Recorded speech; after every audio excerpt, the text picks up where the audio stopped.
What's up, guys? My name's Brandon and welcome back to Apple Weekly. This past week was the biggest week of October as we got multiple new software updates along with new Apple products and tons of big news. So in this episode, we're going to discuss iOS 16.1 and the massive fix that we just learned about, iOS 16.2 Beta 1 and some awesome new features included with it, and iOS 15.7.1, which was just released for those on iOS 15. And then after covering the software, we're going to discuss the full lineup of Macs that are coming later this year and next year, the upcoming 16-inch iPad Pro, why the price of Apple Music and Apple TV is increasing, how an Apple Watch helped detect cancer in a 12-year-old girl, and much more. And as always, if you guys want to stay updated with all things Apple, make sure to click that subscribe button down below so you don't miss next week's episode. All right, so we have a big jam-packed episode for you today, but before we discuss the major developments with iOS 16.1, let's first discuss some additional features and changes included with iOS 16.2 Beta 1. All right, so the first thing I want to talk about on iOS 16.2 Beta 1 here is the new shortcuts actions for customizing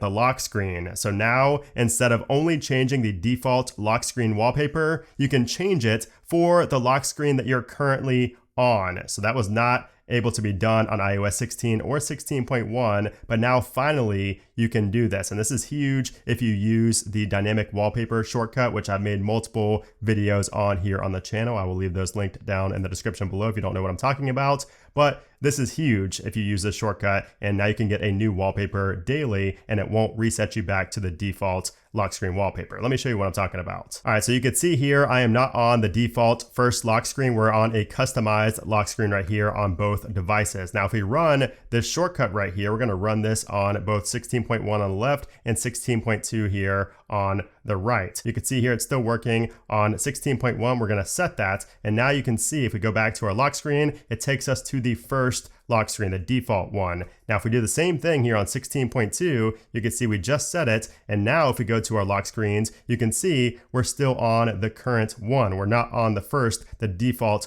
lock screen. So now this shortcut and these actions actually work for each individual lock screen and not just the default one right here. So it won't set you back to this every time. And this is really what we've been waiting on ever since iOS 16 released. We've waited for this for months. So it's really nice to see. We do also have some additional actions here on 16.2. So if we go ahead and add a new action. So we now have get wallpaper, which is going to get your current lock screen wallpaper. And if you tap on that to add it, you can see you can get all wallpapers, current or ask each time. We also have switch between wallpapers as an action, and you can see you could switch between any of these different wallpapers. So you can add this into your shortcuts as an action. And we have set wallpaper photo. So this used to be just set wallpaper in 16.1, but now you get an additional step with an action as well. So if you tap on this, you can see you get that additional step there for lock screen and home screen. And you can see right here in 16.1, you did not have that additional option there. We also have a new sleep widget for the lock screen. So if you go to add a widget to your lock screen, you will see we have sleep right here. So you have data and schedule, and you also have sleep where you can view your most recent sleep session, including sleep stages. So you can see two different sizes for each. So if I go ahead and let's just add this one right there. You can see this is how it looks on the lock screen. Let's tap on done. You can see that is the new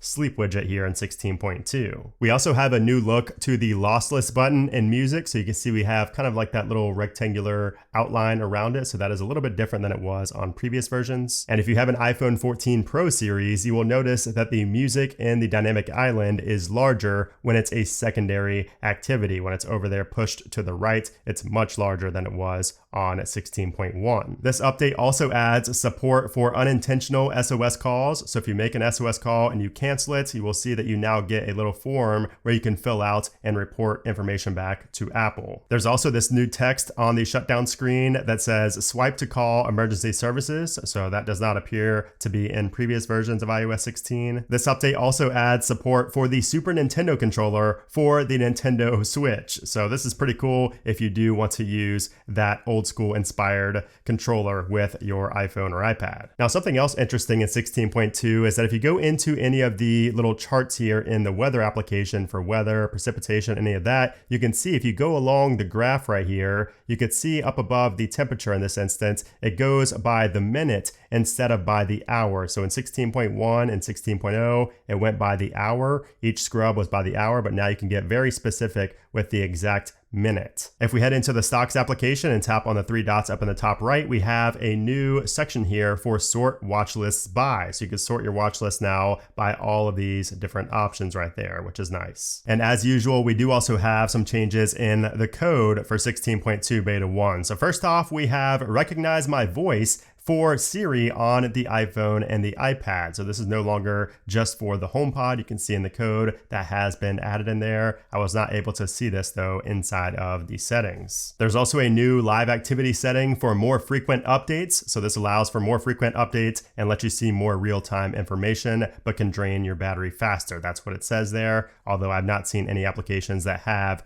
this feature, this toggle added into their settings. And there are several other changes in the code as well. So shout out to Steve Moser for finding these. And then I did also want to give an update on live activities. So I can confirm that this does work in the TV application. So you guys might remember in my initial What's New video, live activities is back in the settings for TV, but it's blank. It doesn't actually look like it would be working, but it does actually work now on 16.2. So I'm going to try to find a game right here. So we'll just do the Hawks at Pistons. So this is going on right now, or it's starting soon. But if we tap on follow and then go out, you will see up top we have the live activity back. So of course it's not going on yet, but you could see that live activity working in the TV application again. So this was there in 16.1 betas, but it didn't make the final cut, but it looks like now with 16.2, it might finally be coming. All right, so now let's move on to iOS 16.1. So this update had a lot of new features and changes, as you saw in my What's New video, which now has over 1 million views, by the way. So thank you guys so much for the support on that video. I really appreciate it. It hit trending and everything, which makes no sense, but I'm very appreciative. But anyways, it did take Apple a couple of days to come out with the security patch notes, but now looking at them, you can see that there are a ton of security patches in this update as well. As a matter of fact, this update has the most security patches I've seen in a while. So among all of these is a serious 0-day vulnerability that has been actively exploited. And you can see it is listed as a kernel bug. So this of course is always reason to update, let alone all of the new features and changes you got. So 16.1 is really looking like a must update software in my opinion. But that's not even the end of it. 16.1 also patches the Siri spy bug, which was discovered and reported by Rambo. And he said that the bug was this: any app with access to Bluetooth could record your conversations with Siri and audio from the iOS keyboard dictation feature when using AirPods or Beats headsets. This would happen without the app requesting microphone access permission and without the app leaving any trace that it was listening to the microphone. So that's also a pretty major bug that I'm sure somebody out there has been exploiting. So 16.1 patches all of that. However, there is still no sign of that high yield savings account in the wallet application. So Apple did announce this. They made a press release for this and everything about a high yield savings account coming for your Apple Daily Cash, but it's still not here yet in 16.1 or 16.2 beta 1. So I'm not sure when Apple's going to push that out, but there's still no signs of it yet. And then moving on to iOS 15.7.1. So this update also dropped earlier this week for those who are not able to update to iOS 16, or for those that are just sticking around still on iOS 15 and just waiting for all the bugs to be sorted out with iOS 16, which I don't blame you. But anyways, this update patches a lot of the bugs and vulnerabilities that were also fixed with the iOS 16.1 update. So you're going to have a fix for that 0-day vulnerability and the Siri spy bug and all of those other bugs, along with a fix for the bug that broke Face ID for a lot of users. So this is actually broken in the RC build of 15.7.1, but it has since been fixed in this final release. Now, something else that got an update is the iWork suite. So Pages, Numbers, and Keynote all got updated to work with the latest iOS 16.1 and macOS releases. So all three of these applications have a few new features in common. So we have a new activity window that shows collaboration details. You're now able to be notified when a collaborator joins or makes changes. You can now share documents and messages and see updates in the conversation. You can send a message or start a FaceTime call from within a document. You can work across multiple documents with Stage Manager, and you have the ability to remove background from images. So if you use these applications, you definitely want to go into the App Store and update them. Oh, and I also wanted to point out that Final Cut Pro also got an update on the Mac that's going to lead to faster video exports on Apple Silicon Macs. So I have the Mac Studio, and I noticed a difference right away after updating my Final Cut Pro. So if you are a video editor and you use Final Cut Pro on an Apple Silicon machine, definitely update your Final Cut Pro. Apple is also beta testing the new iCloud website. So if you go to beta.icloud.com in your Safari browser, you will see the new iCloud interface here. And it looks so much better than the super outdated iCloud website that we had in the past. You can see everything very easily right here. You have all your applications, your notes. Just the whole interface is so much more updated, so much more modern than what looked like, a 2010 interface that we had before. Actually, what you have right now on just regular iCloud.com, not beta.icloud.com. So definitely go here and try it out if you do want to see what the new iCloud website is going to look like. Now, as far as bugs go, I do want to talk about some bugs that are still plaguing me on both iOS 16.1 and 16.2. So first off, on iOS 16.1 is screenshots not saving as cropped. So for some reason, when I take a screenshot right here and I crop it, if I just do like this right here, not every time will it actually crop that image. Let me see if that one was cropped. So that one did turn out cropped, but I would say 1 out of every 5 or 6 screenshots that I take and I crop them, it does not actually crop them when I go to post it on Twitter or somewhere else or in a group chat or anything like that. So it seems to be much better on 16.2, but on 16.1, it happened to me constantly. Now also on 16.1, a lot of users are having issues with Wi-Fi disconnecting and just having overall issues with Wi-Fi. So this was reported by several users on Twitter, on the Apple forums. Everywhere people are complaining about Wi-Fi on 16.1. So if you're having that, just know you're not alone. Oh, and how can I forget the infamous lag on the HomeKit devices right here in the control center? So I still think this is an iPhone 14 issue because it's not happening to me on other devices, but you can see right there the lag on my HomeKit devices when I pull down that control center. But aside from those few things, there's really not too many other bugs going on right now, at least for me on either 16.1 or 16.2. Beta 1. But if you are having other bugs, let me know in a comment down below. Now, as far as performance goes, performance is really solid on both 16.1 and 16.2 Beta 1. So 16.1 was really bad in the early beta stages, but now with the final release, I really have no complaints about performance, especially with the bug fixes. Aside from some very minor UI bugs, performance is pretty solid overall. I mean, really no complaints whatsoever. Now, 16.2 Beta 1, it does seem like a little bit of a decrease in performance, not major, but when I play games and, when I'm on the freeform application, it could just be because that's in beta, but things do seem to be a little bit more choppy than they were on 16.1. So hopefully that does improve, which I'm assuming it will since we are still on a first beta. And when it comes to the battery life on iOS 16.1 has been surprisingly good. I mean, I don't have any complaints personally. The only time I notice battery drain is when my device gets really hot, but that really has nothing to do with the software. That has to do with the phone itself. But 16.1 is definitely an upgrade over previous iOS 16 builds. However, it is still not on par with iOS 15 battery life. So don't update thinking you're going to get back to iOS 15.6 battery levels. That's not going to happen. That's not going to happen for a while here on iOS 16. And then battery life on 16.2 Beta 1 is decent. And just like the performance, I do think it's not lasting quite as long as 16.1. It's a slight decrease over 16.1, but as usual, it should improve as the beta continues. All right, so now let's talk about what to expect next from Apple. So next up is most likely going to be iOS 16.2 Beta 2. And I do believe that we are on a 2-week release schedule, at least to begin with the 16.2 betas. So that makes me think that we're going to see the second beta in the second week of November. So the week of November 7th is when we should see beta 2. Now, also in November, we should expect to see iOS 16.1.1. So there are a lot of reports of those Wi-Fi issues,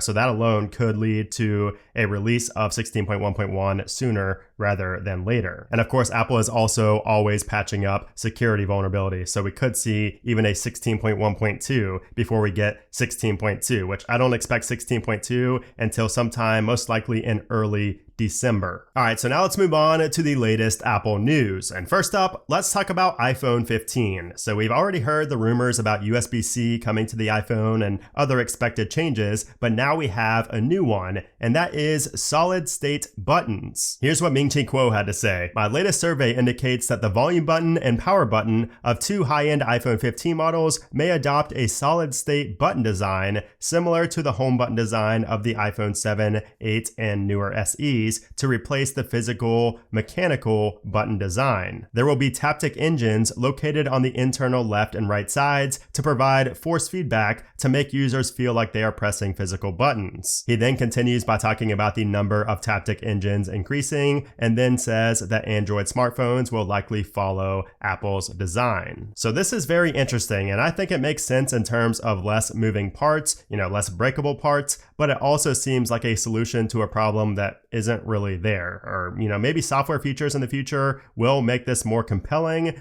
but I don't know. What do you think about the new iPhones getting solid state buttons? And then speaking of 2023 Apple products, the next iPad Pro might be gigantic. So according to the information who cites a quote person familiar with the project, the next iPad could be released as soon as next year with a 16-inch display. The report says this: the device would further blur the line between the iPad and the MacBook, bringing the tablet's screen size in line with that of Apple's largest laptop. A 16-inch iPad would likely be geared toward creative professionals such as graphic artists and designers who prefer a larger screen. Now, this report corroborates what Mark Gurman said last year about Apple looking to make a larger iPad, and it also lines up with Ross Young's comments about Apple developing a larger 14-inch iPad Pro with a mini LED display. So could we be seeing a 14-inch and 16-inch iPad Pro instead of 11-inch and 12.9-inch?